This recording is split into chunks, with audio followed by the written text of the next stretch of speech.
We have him on air. Yes, he's going to weigh in on this. Former Government Minister Jack Warner. Pleasant good evening, sir. Good evening to you, Mikee K.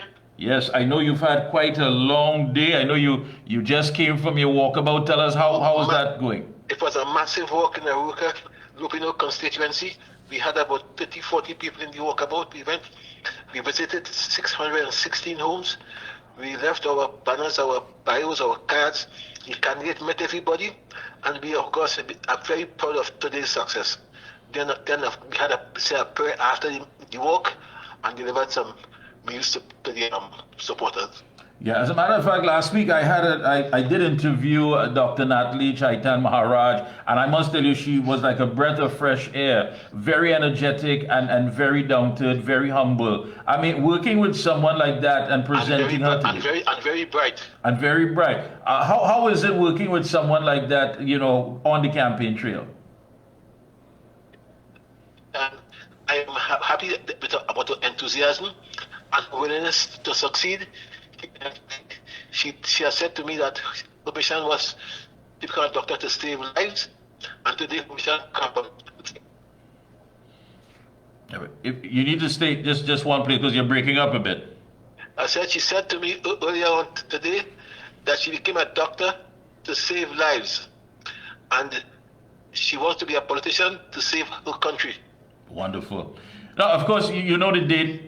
April 28th. I mean, you've seen everything that has unfolded from over the weekend to today. I mean, looking at it, because there seems to be more questions than answers. Many are saying, why is it that the former Prime Minister didn't simply dissolve Parliament? Why is it that we had to have this whole charade about cabinet reshuffle? And now today being told that we go to the polls on April 28th. Is it a constitutional crisis, or you believe there's more to that's unfolding here?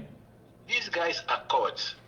They know that Dr. Rowley is the most unpopular person in heaven and earth.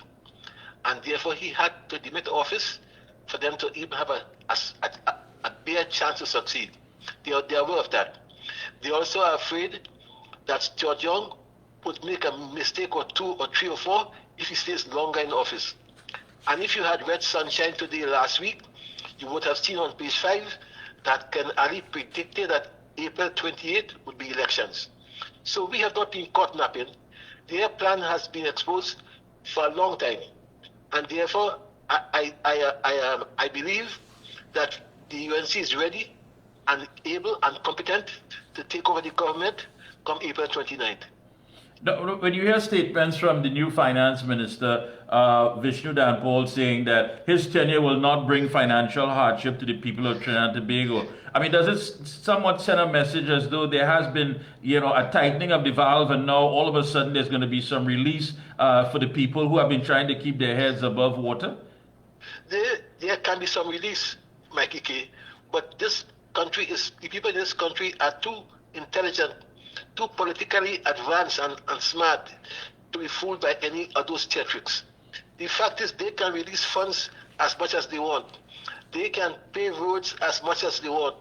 They can make pipelines gush with water as much as they want. This country is simply fed up of the PNM, fed up of Rowley and Stuart Young, and all they're waiting for is for April 28th to transfer and translate their anger into votes. Now, what we witnessed over the weekend, of course, many are saying it's just a matter, it's all cosmetic. They are rallying around Mr. Stuart Young. But of course, at the end of the day, when the dust settles, there seems to be still this split, this rift among them. Oh, yeah, sure. There's a split. And all they have done last weekend is to paper over the cracks. But the political cracks are there for all to see.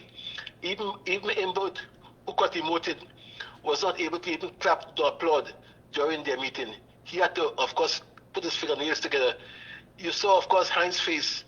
You saw what's happening even with Camille, the new AG of nothing. So there are no fooling. People are aware there's a split.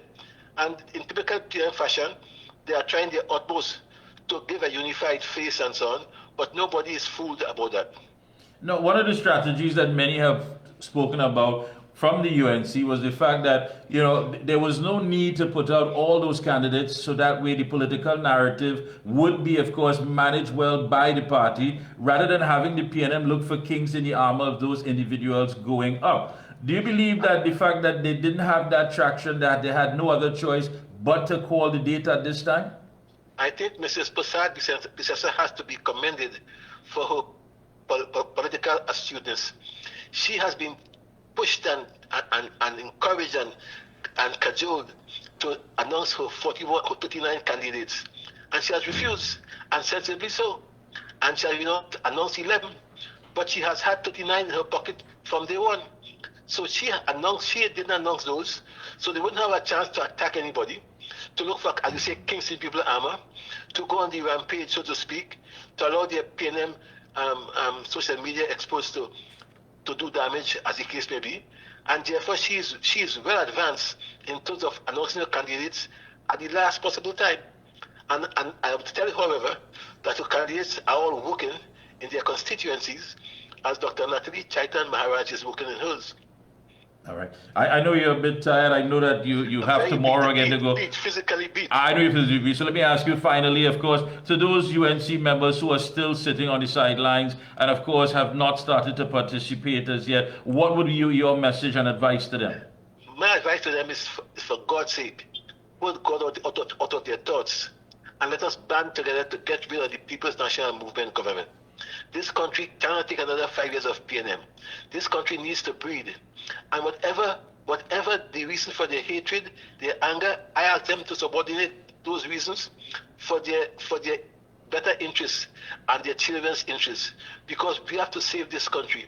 I don't have to be here, as you're aware, Mikee K. I could be relaxing and playing my old foes. But I believe that the time has come when all of us must bury the hatchet and face the PNM frontally as one united front. Thank you. And I urge the members to do just that. Thank you so much. Get some well-deserved rest. And I know tomorrow you're back out at it. I'm back out tomorrow again. Thank you so much. All the best to you, Mr. Warner. Thank you, Mikee K. Yeah. There you have it, folks. Former Government Minister Jack Warner just coming off the campaign trail, assisting the candidate for Arouca, Lopinot, Dr. Natailie Chaitan-Maharaj, who we had on last week. A breath of fresh air, a young lady who said that she became a doctor, according to Mr. Warner, to save lives, now a politician to help save the people of Trinidad and Tobago.